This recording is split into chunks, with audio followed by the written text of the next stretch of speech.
Depuis notre enfance, on développe tous une identité pour nous-mêmes.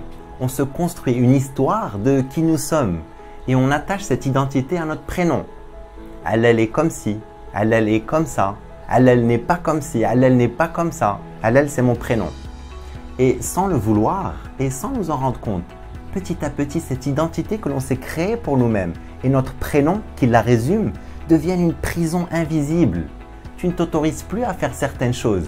Elle ne sait pas chanter et donc je ne chante plus. Elle est timide et donc je ne m'autorise plus à avoir des comportements excentriques. Elle est sage et donc je ne fais plus de bêtises. Elle est gros et donc je ne fais plus d'efforts pour me mettre en forme. Elle est désorganisée, donc je ne range plus ma chambre. Et comme on fonctionne en mode automatique ou en autopilote, on ne remet pas en question cette identité. Et souvent, elle nous limite. Il faut comprendre une chose. Tu n'es pas timide. Tu choisis de te comporter comme un timide. Tu n'es pas désorganisé. Tu choisis de te comporter de manière désorganisée. En réalité, si tu n'es pas en mode autopilote et tu es en conscience, à chaque instant, tu peux choisir de te comporter comme tu veux. À chaque instant, tu peux choisir d'être qui tu veux. Si tu veux être fou, tu peux. Si tu veux être excentrique, tu peux. Si tu veux être organisé, tu peux. En réalité, qui tu es n'est pas quelque chose de statique. Qui tu étais hier n'est pas qui tu es aujourd'hui. Qui tu étais il y a 1 heure n'est pas qui tu es maintenant. En réalité, Alel n'existe pas. Sarah n'existe pas. Karine n'existe pas. Nos identités ne sont que des concepts. Dans l'absolu, à tout moment, tu peux choisir de te montrer comme tu veux. À tout moment, tu peux sortir de cette prison que tu t'es construite. La porte est toujours ouverte. En vrai, il n'y a même pas de porte, il n'y a même pas de prison. Ça n'existe que dans ta tête.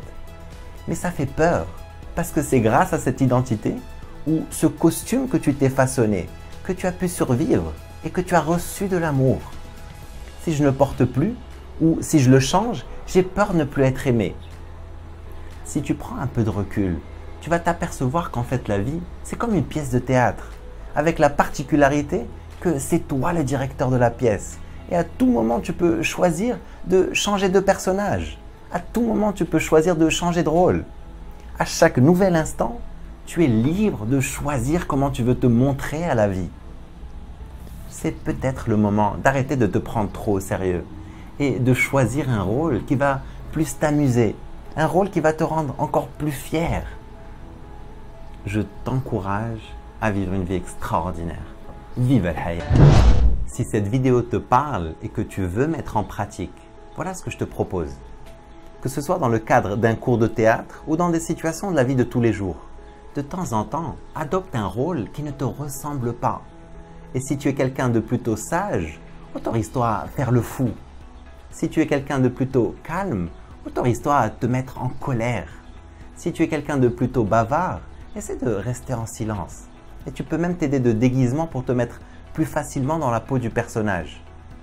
Plus tu es mal à l'aise avec ce personnage, plus c'est ce dont tu as besoin d'incarner.